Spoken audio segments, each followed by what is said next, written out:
Hey everybody, you're listening to the Vocal Advancement Podcast, and I'm your host Tom, joined by my lovely co-host Heather today. Well, hello everybody. How's it going? It's going well. How's it going with you, Tom? It's going, yeah. It's Friday, so we've got that Friday feeling here. Desperate for the weekend. It is. Yeah, it's Friday. I shall be spending my Friday evening organising and managing a primary school disco. Oh. Because that's what I do in my spare time. I shall be in charge of all glitter tattoos and face paints at said disco this evening. Yeah, putting my creative flair. It's kind of a Valentine's themed disco. It's just end of the half term. They've got a week off school next week. So end of the half term, big kind of disco fundraiser for the school. So yeah, normally I'd be doing the music, but I've gotten out the music this time, so I can go and do glitter tattoos instead. And you realise you'll be finding glitter everywhere for like the next 3 months. Absolutely. Although I may have to do a few on myself just to kind of demonstrate what the kids can make have. sure it works. What festival glitter face going on. Just to, come home later and sit and watch telly. Yeah, you'll be sitting at the piano teaching a lesson in like 4 months' time at your studio, and all this glitter will appear, and you're like, where did that come from? Oh, yeah, it just goes everywhere, doesn't it? It does. Well, the parents are going to love us. Yeah. So they know who to blame. It's your fault. Exactly. I can't believe, though, it's half term. Like, feels like the kids have just gone back to school and now they're on holiday again. I know, Easter's really early this year, so it is literally, they just went back to school and now they're off for a week, and then they in the UK this is, I know people do it differently all around the world, but in the UK they have a big holiday at Christmas, they have a couple of weeks off at Easter, and they have a week off in between the two. So the kids will be booked into all kinds of holiday clubs next week so that mummy can carry on working. Yeah, Easter is also very early this year. I was very surprised. We were looking up for doing some work in our garden, and I was like, oh, Easter's only like 5 or 6 weeks away, I know. Crazy. Tell me about it. At least at the time of recording. Yes. I was going to say, it's probably way past Easter by now, by the time you're listening to this, but just know that at this point in time, as we are recording, that's what we're looking at the moment. We've already been eating Easter chocolate, I'm afraid to say. Like, it's been succumbed to. I mean, it was in our supermarket on like Boxing Day, day after Christmas, and just it's ridiculous, isn't it? Like cream eggs, mini eggs, Easter eggs, hot cross buns. I do like a cream egg and a hot cross bun. Ooh, yes, please. The dairy milk caramel eggs are the nicest. Ooh, yeah, that's quite sickly. Mm-hmm. Oh no, it's quite nice. Well, the Oreo ones. You got me wanting chocolate eggs now. Do you know what actually is really lethal? And we unfortunately discovered it last year and became gluttonous pigs, is the mini egg chocolate bars. It's like dairy milk chocolate with bits of crunched up mini eggs in it. It is divine. Oh, that sounds good. Mm-hmm. Did you know that in America they don't do big chocolate Easter eggs like we do? Do they not? Was that a British thing, is it? It's apparently so. I think they do it in like Australia and places like that as well, but not in America. They don't have the big giant chocolate eggs. They have chocolate bunnies. Oh. And they have little eggs that you go searching for, but they don't do like a giant chocolate egg. Just the best part of Easter. Mind you, they're not so giant anymore unless you're willing to part with large sums of money. That's true. But if you buy them on the day after Christmas, they're all on offer. Savvy shopping tips. You heard it here first, folks. So chocolate aside, singing. Let's do some singing too, shall we? That's what we're supposed to talk about, isn't it? Not food. Not food. We get very easily sidetracked on these sorts of things. You can tell it's pre-lunchtime. Exactly. Tummy rumbling. So we have a guest on today's podcast, a good friend of mine, lovely Jenna Brown, who is talking to us a little bit about the use of imagery in the teaching of singing and how we can cater our language to make sure that it is helpful and useful to our students.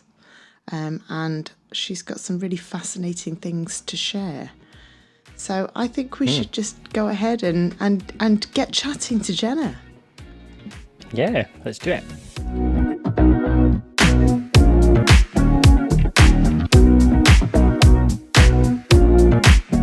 So Jenna, welcome to our podcast and thank you for joining us. We're delighted to have you here today. Looking forward to getting to know you a bit better. Yeah, it's great to be here. Thanks for asking me on.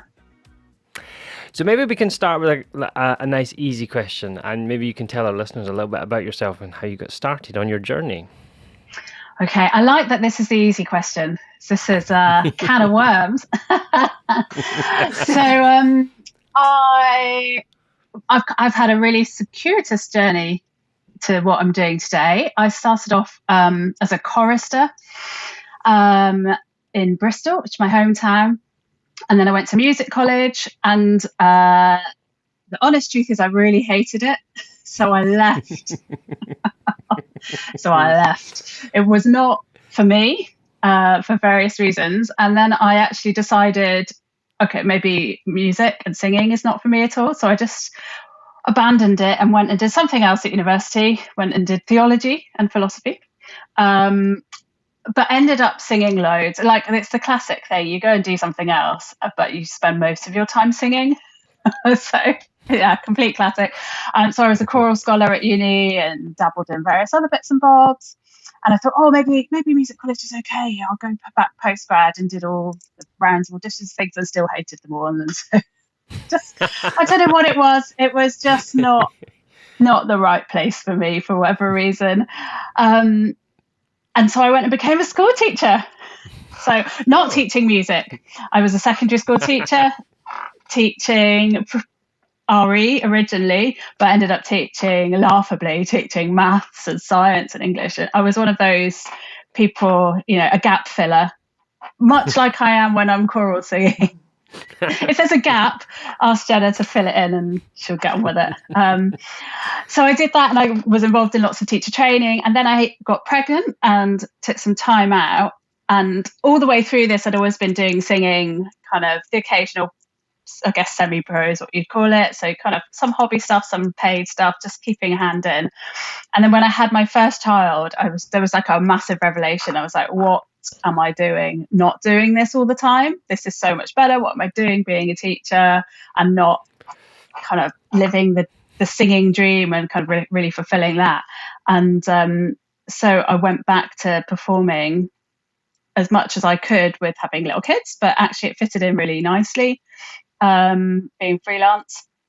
And then slowly through that kind of found my way into the world of vocal health and just thinking about, how can I teach my singing students better? How can I be better? I was getting ill probably because I was knackered with little kids.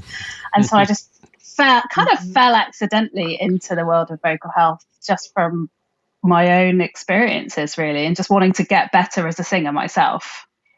So I told you it wasn't an easy question. I love it. So then what was it that piqued your interest? Because when you studied your vocal pedagogy masters, you very much focused on looking at the differences between using science and using imagery in your teaching. What was it that piqued your interest in that particular topic? Well, I think I kind of went into that MA with a real feeling of, I need to do all the sciencey stuff because I don't know enough about the science. And if I'm going to do this properly, then I need to be a scientist about it. I very much was in that kind of like science is on a pedestal and everything else is a bit of a poor relation. I was in that mindset, which is actually not at all what I think, really. But I'd somehow got into that course thinking, the way to be successful on this is to do all the sciencey stuff. So all the anatomy, all the physiology, all the acoustics and stuff like that. The stuff I find really hard, if I'm honest, particularly the acoustics. I just thought, if I'm going to do this, then I need to go in hard on that science stuff. And I really quickly realized that actually that's not how I teach. It's not my background. It's not really how I view the world. Like, there's a place for it and it's useful, but actually going all the way back to like my roots doing theology, philosophy, I'm very much about relationships and people and language rather than the hard sciencey, like hard physics, maths kind of side of it. And it's that kind of difference in my own understanding and my own experience that it's like, okay, so where's the balance between these two? Where's the middle ground? And I wanted to think, how can I use my skills and my natural homeland of being quite artsy and creative and language based and relational in my work, but how can I take the useful stuff from what we're learning about voice science and blend them together to make what I do even better? Yeah. I love that. And so what were some of the things that you kind of came across with regards to using imagery? Because it is such a buzz topic amongst voice teachers. You know, some people have only ever taught using imagery. And maybe actually it might be worth describing exactly what we mean by imagery, so that people listening at home understand what we're referencing exactly. Like, what to you encompasses using imagery when we're teaching singing? Yeah, that's a great question. I think there's a whole range of things. So the imagery that I find myself using most and that my research is focused on is metaphor. So it's word-based metaphor imagery. The classics kind of, when you breathe correctly, it's like a balloon filling up, or, you know, sing the line, or I don't know, warm the tone, like all of those kind of words. It's the linguistic side of it for me. But actually, when I first started exploring it, I was looking at visual imagery, so use of spectrograph software and things like that to actually see the sound as you're singing. Loads on kinesthetics, so I do quite a lot of choral conducting. So lots on kinesthetic imagery, so the use of gesture. And actually one of my MA projects was on how we can kind of improve our use of gesture when we're training choirs. And then there's sort of mental rehearsing as well. I came across a lot of literature on that, especially coming out of sports science. You know, there's the classic, if the golfer imagines their swing. I don't play golf, so whatever it's meant to be. You know, tennis, I play tennis. They don't imagine that. Yeah. But, you know, if you imagine your swing and connecting with the ball when you're playing tennis, and the theory and a lot of the evidence is saying that actually when you then come to do it, your performance is improved by having made those neural connections in imagination before you then reinforce them with the kinesthetic action of actually doing it. So there's so much that we can do, and everyone will probably prefer a slightly different style of imagery. But I think the one I've come across most and the one I use most is linguistic, is verbal metaphor stuff. And then tying that in with some of the gestures that I use in choir. Yes, it's really interesting, because for a long time in my teaching, the whole idea of using imagery was a bad thing. We don't use imagery because it doesn't make sense to the singer. Telling them to place the tone is an image. It doesn't make sense to them.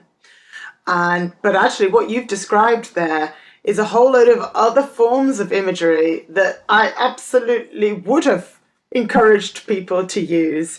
So describing things metaphorically helps people to understand what on earth you're talking about. So I think it's really useful to define what we mean by imagery so that we can all get on the same page, because if you're dismissing it as an idea based on one definition of it, you might be missing out on all these other opportunities to use it. Yeah, absolutely. And I think there's a big case for multi-modal imagery, so using lots of different types at various points in your teaching. Say you've got one student, don't just stick to one certain thing of it, even if it's an imagery type that really works for them, exploring other imagery just helps to strengthen the learning and deepen it, because you're just wiring and firing so many more connections in the brain, just thinking about it neuroscientifically, but also just in terms of relationally as a teacher and student relationship. It gives you different ways to connect to each other. It potentially brings up different elements of your and their experience outside of that lesson that you can then bring into, which I think can be particularly good if you're working on more kind of repertoire based stuff rather than technique. It can bring in lots of stuff for emotion in the performance, or even thinking about how you stage things and the movement that you use as you're singing.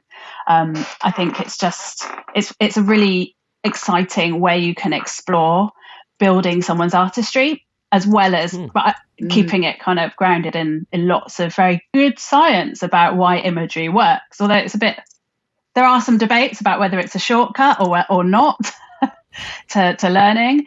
And there's lots more. I need to look further into that, to be honest. That's what I'm going to do the PhD on. Amazing. Yeah. Do you find that imagery is personal to the person, or do you find that there's common imagery that you can use with people? So there's a lot of common imagery, loads of what the book's called stock imagery. There's a lot of that, and most of the research papers on choral use of imagery that I came across were exploring these stock images and which ones are more or less useful, which ones are more or less grounded in what we understand about voice science. So I think a lot of people teach the way they were taught, and so there's a lot of imagery that's been passed down as tradition. And I think one of the things I was really challenged on when I was reading this was actually, am I just using and like regurgitating imagery that was used when I was taught, that my teachers used, or have I really examined this image for this particular student or for this context or for this piece to decide whether it is actually the most appropriate image to use, or am I just I think we all do it. We all go, oh yeah, well that really worked for me and my teacher did that and I really respect them, so it must be fine, it must be good. And 9 times out of 10 it does. Things become stock imagery for a reason. It's like stereotypes, we want to challenge them, but sometimes there's like a grain of truth in all of them. So it's unpicking the reasons why you want to use it. But my particular area of research was about how we can take that stock imagery and make it more personalized. Lots of the stuff that I read looking more widely about imagery in this psychology literature was about this imposed versus induced imagery. So a lot of it was based on school classroom teaching. So teacher imposed, that very didactic model of master apprentice kind of teaching of, this is an image that we use to describe sufficient airflow for singing ascending pitches. So I'm going to use that imagery and I'm going to impose that on my students because that's the imagery we have. And that works, and that's the tradition, as opposed to induced imagery, which is where the teacher is more a facilitator and you guide the student themselves to come up with their own images based on what is, intellectually and somatically resonates with them. It's very interesting. So how might that look in a lesson? How might you encourage that scenario rather than sticking to what you've always done and how you've always described it? How might you turn the tables so that you put the power back into the students' hands to create that imagery? So I've been researching something called clean language coaching, which has not been tested in voice teaching yet, so it needs a bit of tweaking from the form it's currently in to make it a little bit more efficient and a bit more directly related to some of the more somatic side of voice teaching. But essentially it was kind of developed by a guy called David Grove, who is a psychotherapist, but it's been taken up by various other people and developed into something called symbolic modeling, which makes it like a coaching model. And it's been used a lot in business coaching as well as in classroom teaching. And it uses a set of questions. to guide the student to coming up with their own images for whatever it is they're experiencing. So, for example, if I were giving you a singing lesson and you might sing something to me that you wanted to work on, and I might start by really just simply saying, okay, so how did that feel? And really listening to the language you use. And what you might say is, oh, as I got to the top, the sound kind of felt a bit fuzzy. And so there's our first metaphor, our first image, fuzzy. And so we'd unpack fuzzy to kind of build this metaphor landscape. So I would then ask you, okay, so fuzzy is where? And you might then say, oh, it's kind of here. It's very much at larynx level, which gives me a few clues as to what might be going on, or what techniques we could try. Or for another person, they might say, oh, fuzzy, it's kind of here. It's in my nose, which might make me think, okay, so actually maybe we want to work on some resonance techniques to get a bit more oral resonance in the sound. Maybe that's going to get you away from fuzzy and towards whatever else. And you keep asking these questions to unpack it.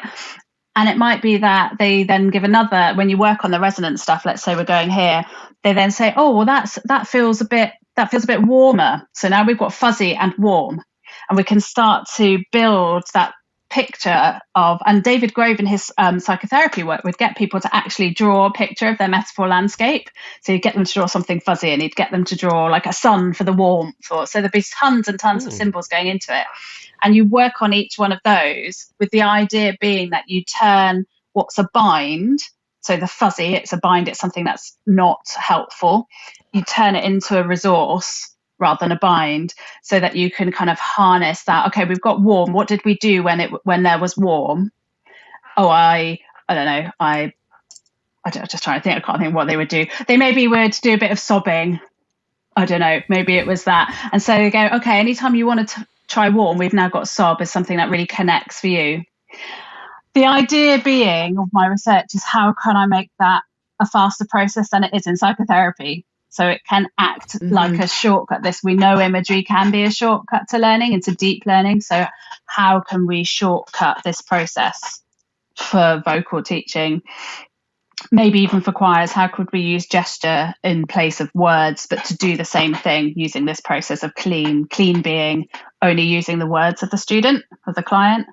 So I don't interpret what fuzzy means. I don't go, oh, fuzzy, yes, well, that must mean you're not doing this or you're doing that. It's all very much handing over to them. So I'm really just there to ask questions and give some options and it's really facilitatory rather than that traditional, I'm the teacher, here's what I would recommend you do, go away and do it.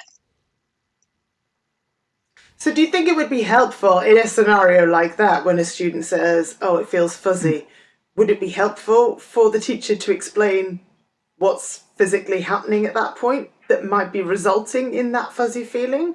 Or do you think it's better to just stick with simply their description? So if you're being strictly clean language, then you stick with theirs. So it's, David Grove is very much challenging kind of Jungian and Freudian psychoanalysis of the client says something and you as the psychotherapist would interpret it. So it's very much moving away from that model. So if you're strictly adhering to that and being as kind of uber personalized, if you like, then you wouldn't necessarily offer interpretation at that stage.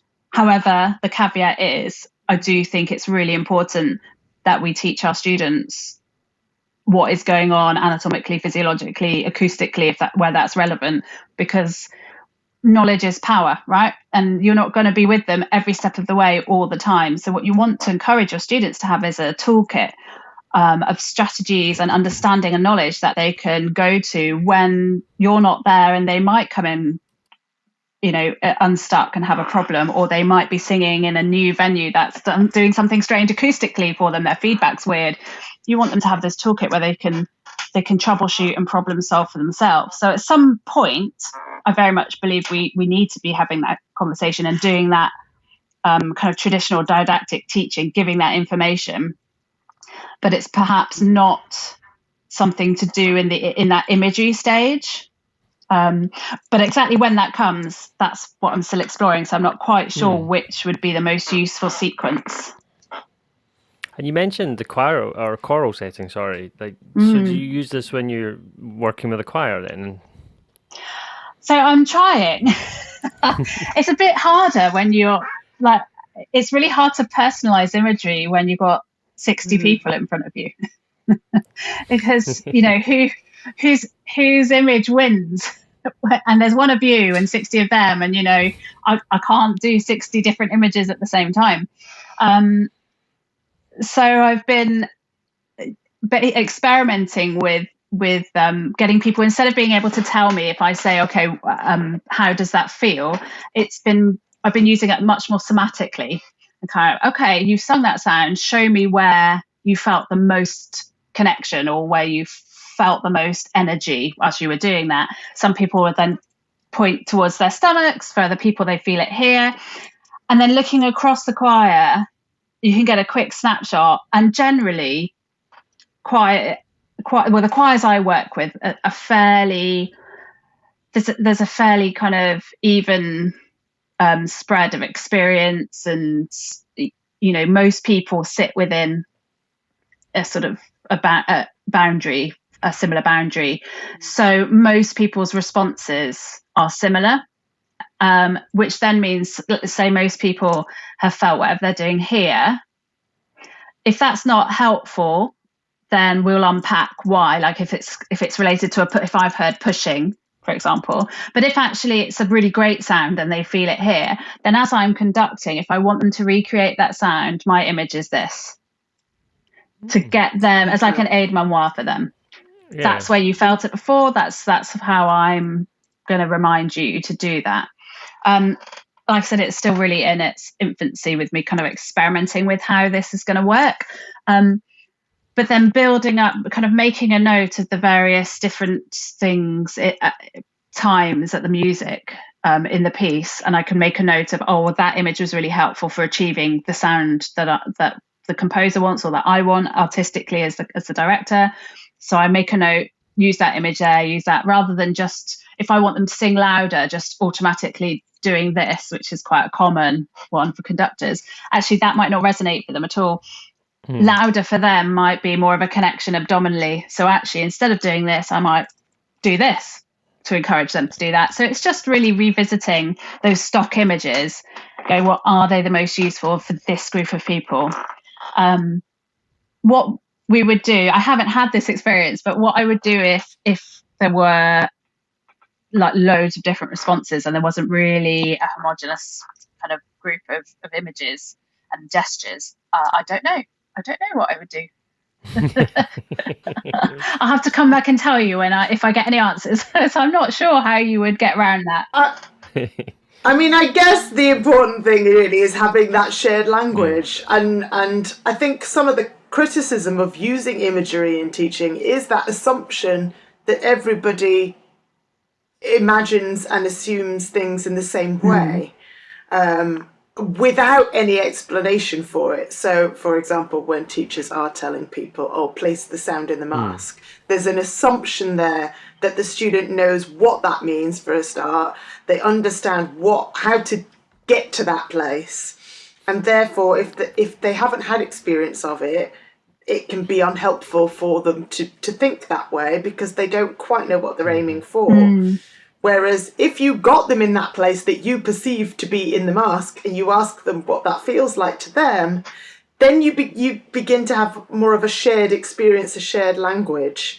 So, in my head, it's more about making sure that you understand the definition of that imagery than anything else, because if you've used imagery that they don't understand what it means, it's pretty pointless. Yeah, absolutely. I think it's all about building a personal relationship and making sure that the tools you use are particular to that person's experience, that for their frame of reference. So much of the research on imagery from a psychological point of view, it's all about imagery works because it connects to other learning, other experiences that have happened. And that's what makes it a shortcut, because you've already got some kind of neural template based on a previous experience.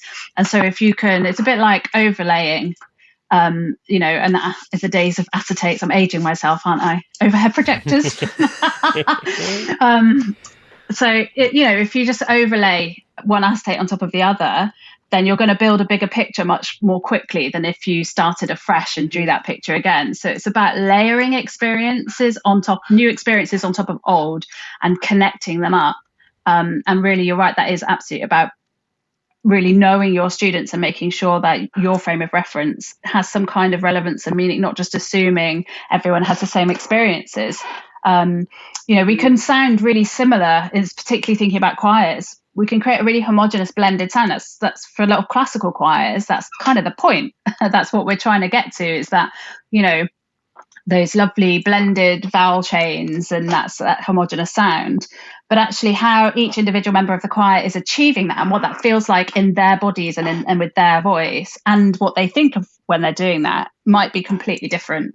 And so you can't just, you know, potentially we could use this clean approach to get results much more quickly by personalizing it. Wow. Do you think then, like we're talking about the positive side of imagery, is there a negative side to imagery? Do you have to be careful of certain things? Yeah, I mean, definitely there's, so if you go right back to the psychological and neurological literature on imagery, some people definitely argue actually it's not a shortcut to deeper learning. There are some people who feel that actually it can be a lot quicker to just have a literal meaning. So I guess this would come back to the earlier point about, do we explain physiologically what's happening when someone's, you know, instead of just using twang, which is an image, do we actually want to just tell them this is what we, at the moment, our best understanding of what's happening when we're using a twang quality in our voice? Would it be a lot quicker to be literal? So there are some people who think imagery just confuses it. Confuses the picture, confuses learning, and makes it harder. And again, a lot of that is founded on imagery that's not been personalized on this stock imagery.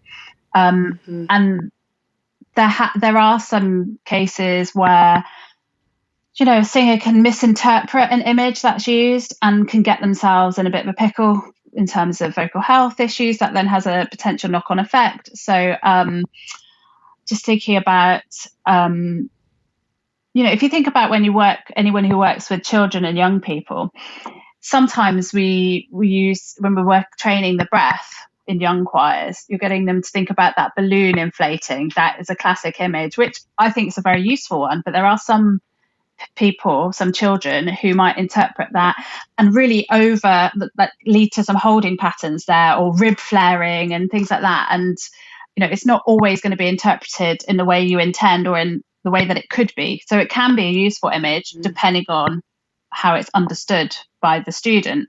So I think we do have to be really careful to check in regularly, you know, kind of that continual formative assessment, if you like, as you go on, like keep checking in what's going on, but not just about how they're using their voice, but also how they're understanding you. I think this is also a really interesting point when you're thinking about oral imagery.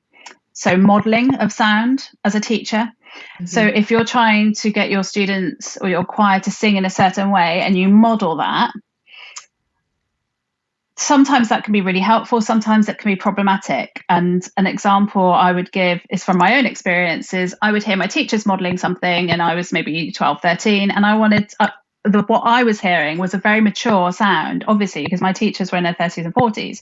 And the way I tried to recreate that, and this is just me personally, this is not to say this is always bad. I don't want Kerry Obert coming after me about demonizing the tongue here, because I'm not.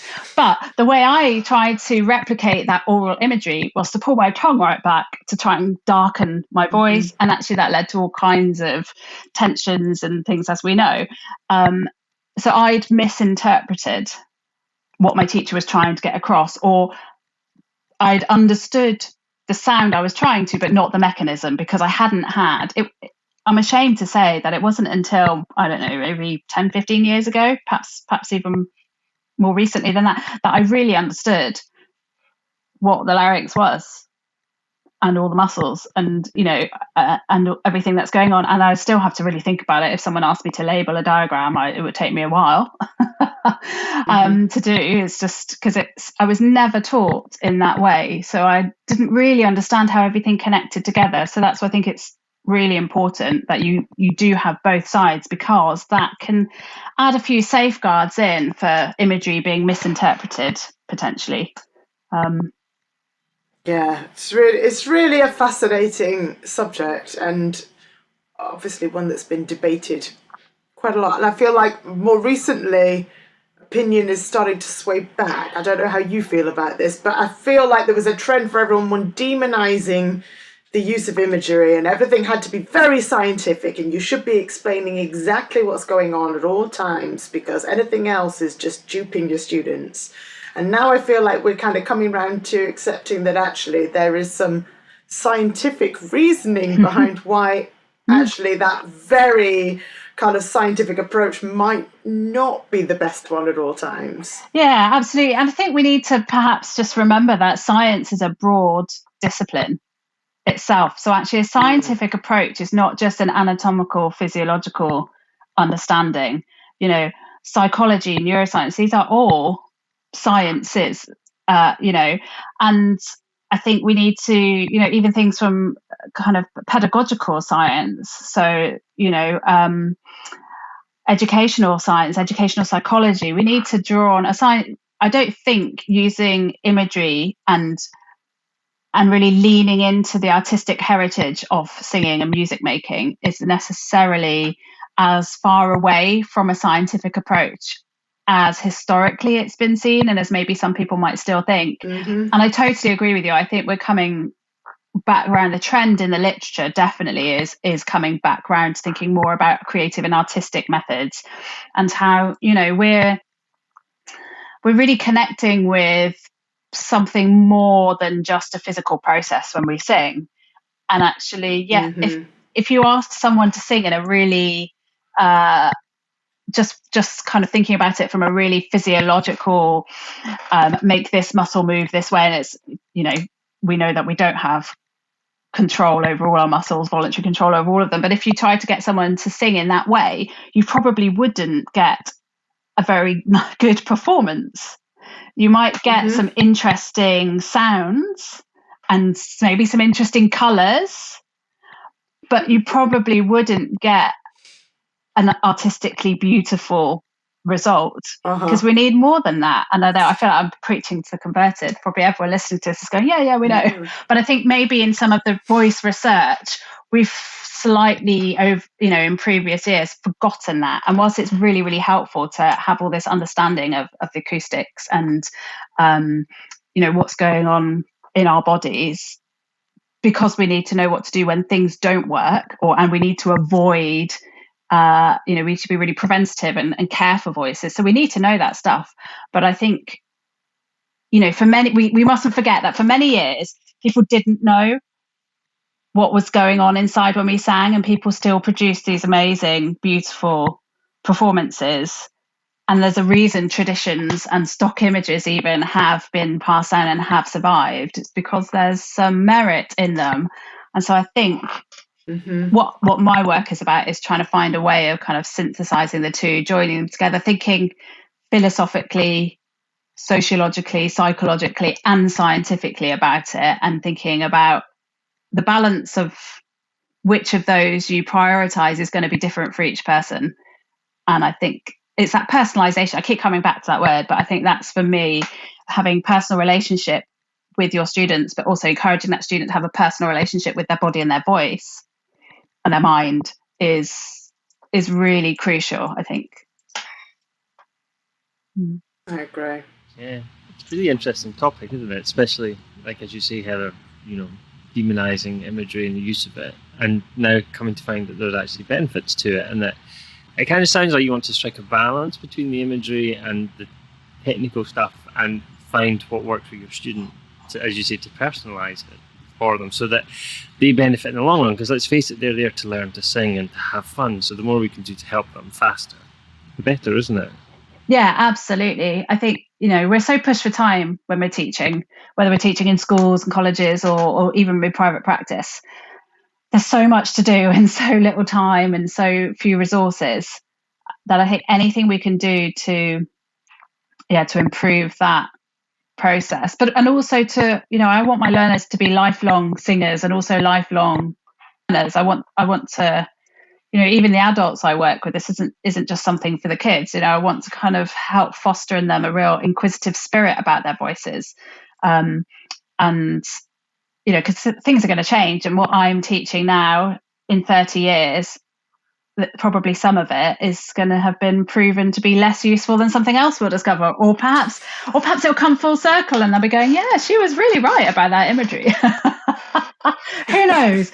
But I think I would like my students to have real open minds and the skills to be like, it's coming back to that toolkit idea. I want them to have a toolbox of skills that they can draw on wherever their singing takes them at any stage of their life, as their bodies and their minds and their experiences change, and their voices necessarily will change too. I want them to have a load of stuff they can go to keep them enjoying their voices, enjoying singing.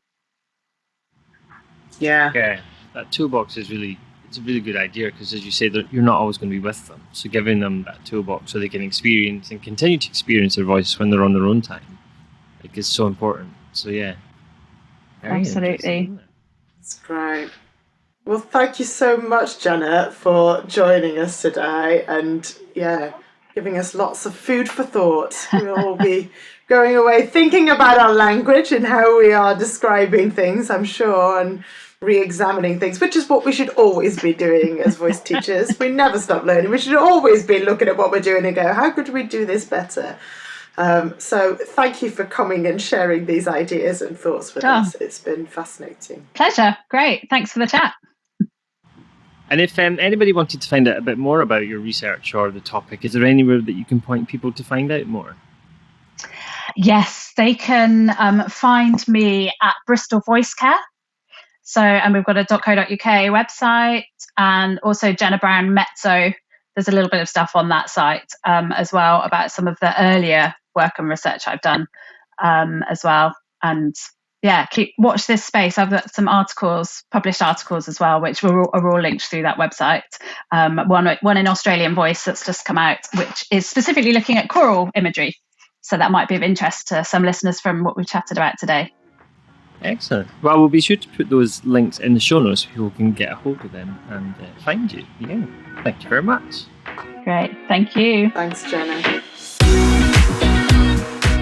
Well, that was Jenna, and the topic of imagery, which can be quite a polarizing subject in the singing world, can't it? Oh, absolutely. And it's one of those things where I think, and we may have said this in the interview, to be fair, so I apologise if I'm repeating myself, but I think the definition of imagery is one of the main things that causes arguments between people over its usage. So for a long time, I was adamant that I didn't use imagery in my teaching. And then when I started delving into it, I thought, well, I'm constantly using metaphors to describe things. Well, metaphors are a type of imagery. And I'm constantly asking students to, kind of visualize certain things. And I'm like, so although I wouldn't use certain terminology like, put it in the mask, or I wouldn't use, terminology surrounding breathing that are kind of imagination based, because those never really helped me. And you kind of have to have a prior experience of them for them to make any sense to you. I do use other imagery, like I might ask someone to imagine they're talking every single part of the song to a particular point on the wall, so that they're not reaching up for high notes and pushing down for low notes. So giving them that focus point, it's an imagination thing, but it triggers their ability to better manage the vocal system.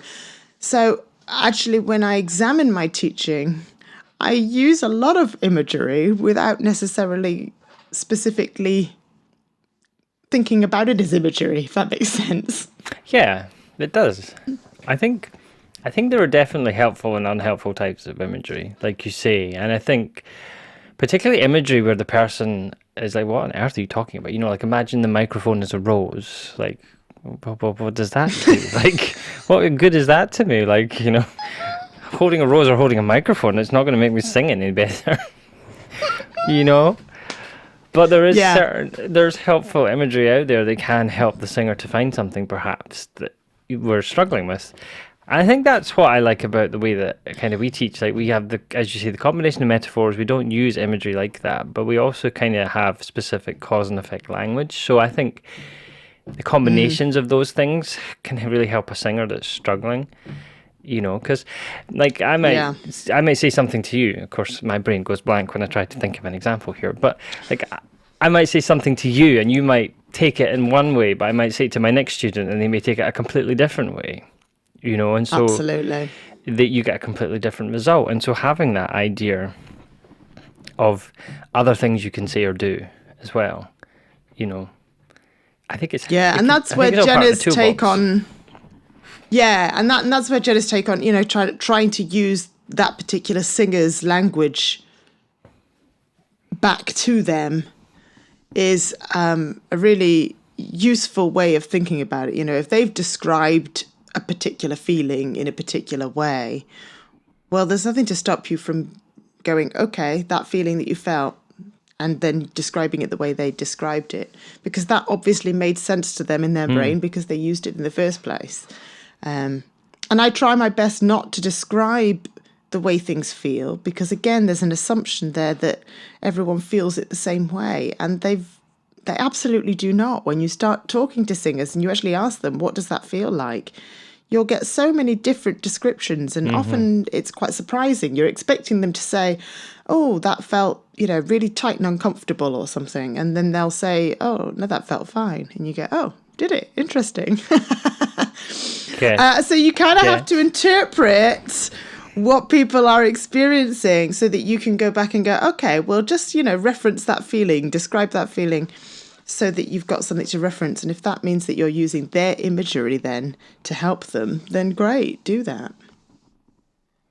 I think that's a really important point you raise as well, the fact that nobody experiences the feeling of singing the same, and nobody can really tell you how it should feel, because nobody knows what it's like to be in your body and how you perceive things. Or, I've had experience with students where it's like, okay, describe that, and they describe it. I'm like, okay, that's like you say, that's completely not how I would describe it or perceive it from my point of view, but that's what they perceive. So you got to go with it, haven't you? And absolutely. Even being able to kind of keep that as a reference point, like she said, this, student A, this is how they describe singing up through their higher notes. So you keeping a note of that so that you can refer back to that through their lessons. It's a little bit of extra work because you have to be very mindful of each student and how they describe things. But I think it's good, because if it helps the singer faster, then it's worth that effort for us. Yeah, absolutely. Anything we can do to make that singer's experience a positive and, smooth journey, then great. And, like we say, it's important to just recognise that every single person who walks into your studio for a lesson is an individual. And so, one analogy will work really well. I have a habit of finding out if I've got singers who just sing as a hobby and they're not professional singers. One of the first things I do is I find out what they do for a living. And I find out what other hobbies they've got. So I get a good idea as to, what kind of analogies I can use that might make sense to them best.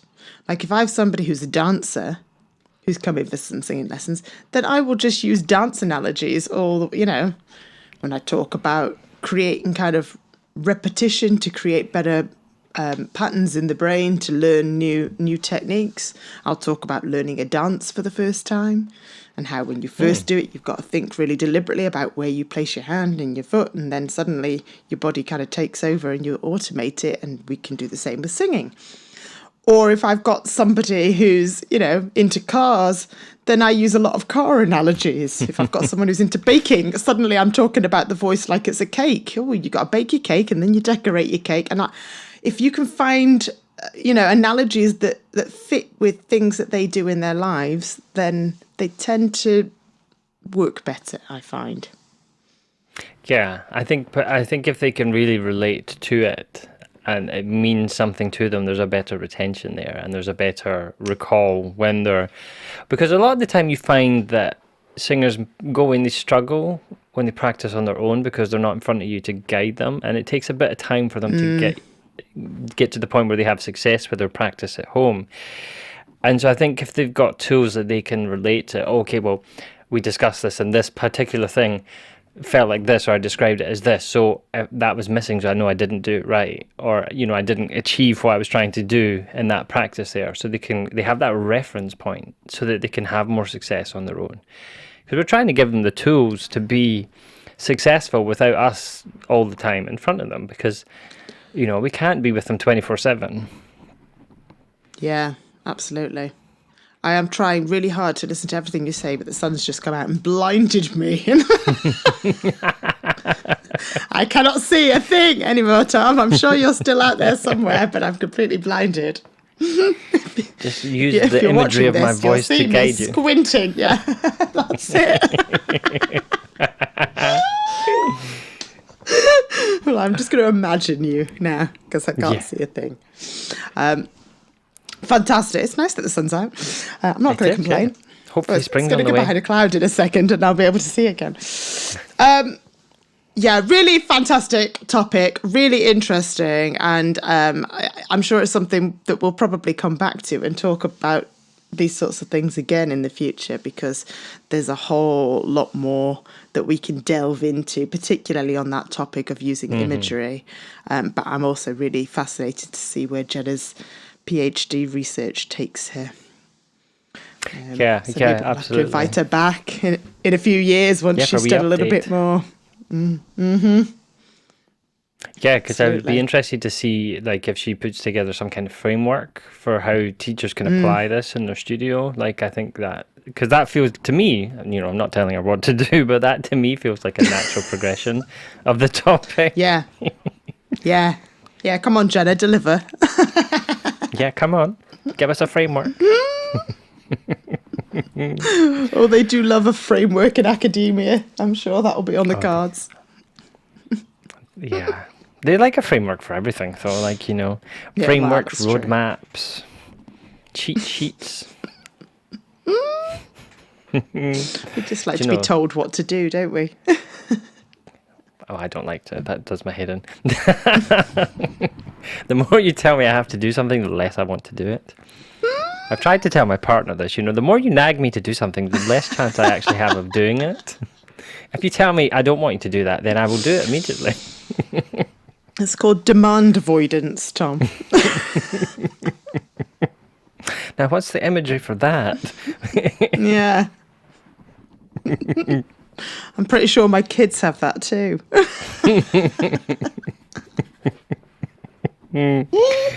Ah, dear.